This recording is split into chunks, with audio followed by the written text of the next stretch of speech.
Hepiniz tekrar hoş geldiniz. Davetimize katıldığınız için Allah razı olsun.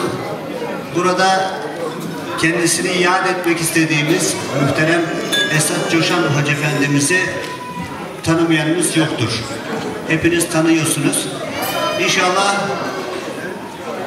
bizler onu tanımaya çalıştık, onu sevmeye çalıştık.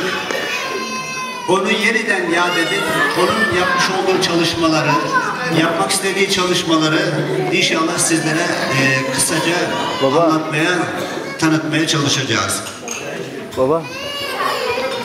Ben sözü daha fazla uzatmadan tekrar açılış konuşması yapmak için Adile ablamıza sözü veriyorum. İnşallah kendisi Danimarkaca konuşma yapacak. Selamünaleyküm ve rahmetullahi ve berekatuhu. Jeg vil først og fremmest starte med at takke jer alle sammen for i dag at møde op med samme intention og håber om at vinde en ganske særlig person. Jeg hedder Arne, og på nuværende tidspunkt går jeg i 3. G. Gennem mine år som studerende på et almindeligt dansk universitet har jeg haft mig en del erfaringer, som jeg blandt andet gerne vil dele med jer. På et tidspunkt i den første uge, der skulle vi blandt andet skrive en opgave om en person, vi aldrig blev glemt.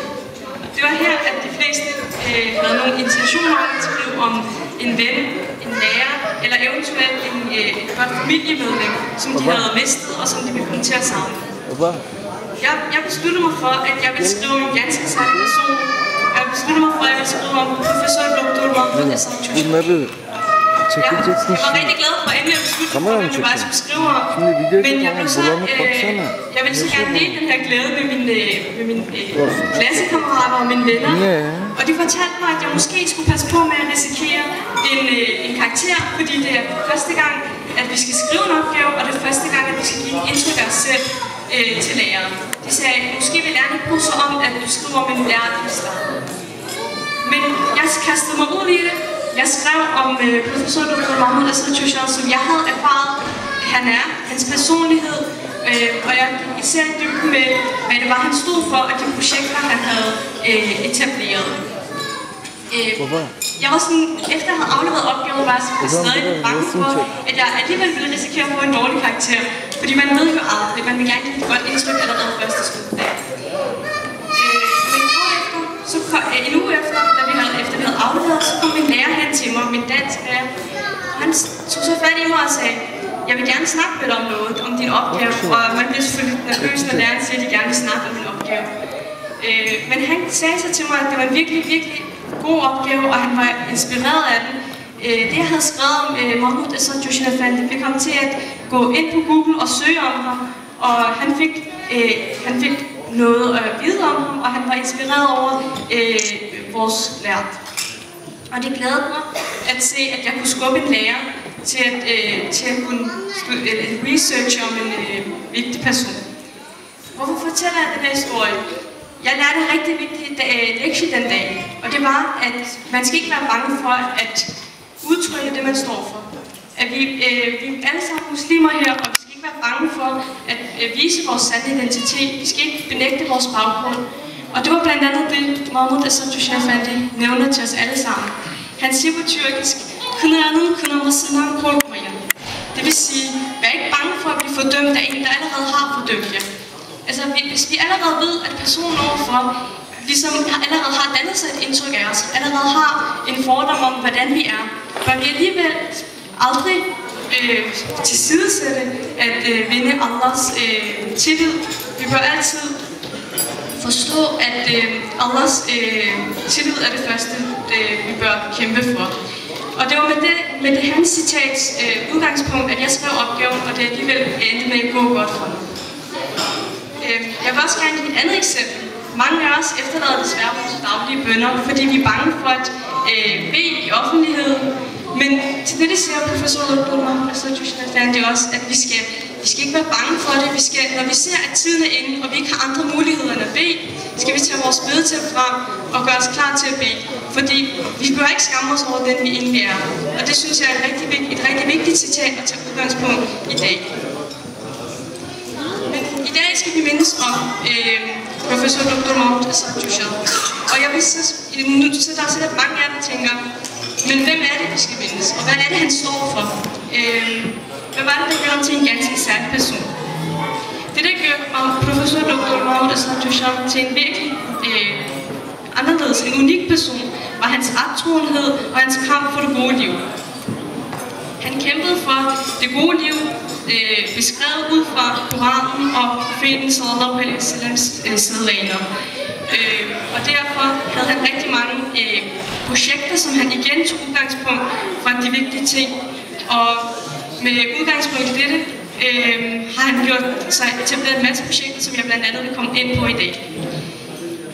Jeg vil blandt andet også gerne læse et lille koranvers op for jer. Det lyder: den, der tager sig Allah til ven, samt hans udsending og trone, det er Allahs forbundsfæller, der besejrer. Det er et koranvers fra Surah Al-Ma'idah, vers 56. Med udgangspunkt i dette koranvers kan vi allerede her forstå, at vi bør tage Allah, vores profet, fred være med ham, og de troende, altså al-mu'minun, som vores venner. Og under den her kategori hører vores professor Dr. Mahmoud Asad Josham ind som en af de rettroende, og det er en af grundene til, at vi elsker ham og holder af ham så højt og bør mindes om i dag. Da professor Mahmoud Asad Josham skulle vælge en uddannelse, valgte han at studere tyrkisk og persisk og arabisk filologi. Han studerede blandt andet islamisk kunst og islamisk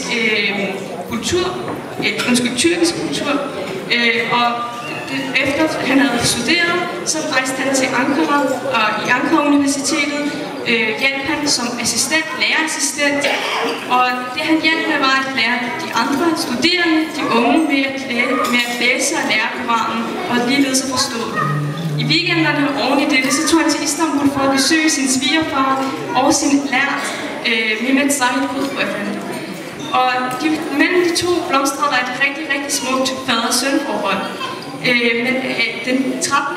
november 1980 gik desværre Mehmet Said Qutb bort, og det resulterede, at Iskandar-moskeen fik en ny leder, og det blev Mahmoud Asad Josham.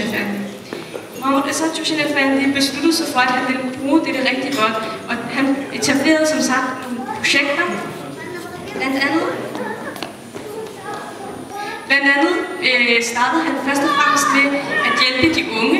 Han opfordrede dem alle, tilskyndede dem alle til at tage sig en uddannelse, der både havde islamisk værdi, men som også kunne refereres tilbage til hverdagen, også til den vestlige hverdag, men også til den islamiske hverdag. På den måde får vi alle sammen en større indsigt og et større vidensområde. Jeg vil gerne nævne et af hans citater, som han nævner.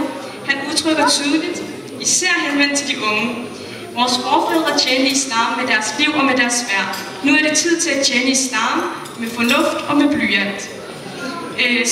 Så vi kan forstå her, så går det altså ud på, at hvis vi i dag gerne vil lave det, som vi alle sammen kender på begrebet jihad, så kræver det også, at vi har viden, viljestyrke, men også evnen til at kunne skrive og formulere os selv. Og det var netop derfor, han skubbede her os unge til at tage sig en uddannelse, og skubbede os til at prioritere uddannelse højt. En anden ting var, der ligesom gjorde Mahmoud Asad Josham så unik, det var, at han havde en helt vildt stor kærlighed for børn. Når man skulle foretage sig arrangementer som dette, rådede han os alle sammen til, at vi skulle gøre det sjovt og interessant for børn, således at de også vil tage del i det her fællesskab. De er jo vores fremtid, nævner han selv. Desuden vil jeg igen citere ham. Han siger: når et barn skal lære Koranen, så gør det sjovt og interessant for dem. Lav sange eller regler, der kan hjælpe dem med at huske, og så snart de har lært et kapitel fra Koranen, så bønner dem med is, slik, kage, chokolade osv., for så lærer børnene allerbedst. En anden ting var, at han tog del i, at kvinderne skulle være en del af det her fællesskab. Han blev producent til en række blade, som gik under navnet Kvinde og Familie, og disse blade de indeholdt alt lige fra madopskrifter til artikler om islam. På denne måde kunne man også informere kvinderne og få dem skubbet i gang i samfundet. Han troede på, at vi skulle gøre det, som vi følte, vi skulle gøre det, som vi var gode til, og vi skulle gøre det, vi var gode til på bedste vis. Men det der ligesom en helt anden ting ved ham var, at han ikke holdt sig inden for Tyrkiets grænser kun. Han rejste verden rundt, og han har besøgt enhver verdensdel. Jeg vil blandt andet give et par eksempler. Han har jo været her i Danmark, han har været i Holland, Han har været i Malaysia, og han har været i Tyskland og mange andre lande. Men det var blot nogle af dem. Han rejste rundt for at sprede sine budskaber om islam, og det gjorde han meget godt, fordi han fik nået ud til så mange af os, der i dag står her. Og vi er jo alle sammen sammen med den samme intention i dag, så vi kan allerede se, at han i dag har været grund til, at vi i dag kan sidde her og mindes om ham. Det han blandt andet også nævner med denne verdensrejse er, at han siger, at islam ikke kun handler om at praktisere sin religion i hjørnet. Islam handler også om at nå ud til resten af menneskeheden, og at lære resten af menneskeheden om islam. Så vi skal både praktisere, men vi skal også huske at nå ud til vores medmennesker. Og det var det, han gik ind for. Oven i sin islamiske og kulturelle viden, hans hjælpsomhed, hans erfaringer, råd og vejledning, og udover hans rejser, lavede han projekter for at bevare naturen og vedligeholde den livet.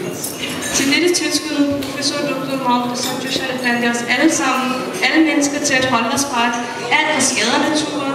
Han rådede os til at gøre en indsats for at holde den ren, og vigtigst af alt rådede han os alle til at plante et træ. Han nævner blandt andet en tale, som han holdt, at mennesket står ihjel til naturen, og vi bør give naturen lige så meget, som vi tager af den. Og gavne naturen lige så meget, som den gavner os. Vi bør videregive naturen lige så smuk, som vi modtog den fra vores forfædre. Med udgangspunkt i alt det, jeg nævnte om hans projekter, kan jeg nu konkludere, at han havde en meget stor mål. Han ville ikke kun nå ud til mænd eller unge, men han ville også nå ud til kvinder og børn. Han ville ikke kun nå ud til muslimer, og ikke kun kristne eller folk eller tyrker. Han ville nå ud til alle med forskellige nationaliteter, med forskellige religioner. Han ville sprede budskaber om islam. Han ville ikke blot skabe et godt samfund for mennesket, men også for naturen og de dyr, der lever i naturen.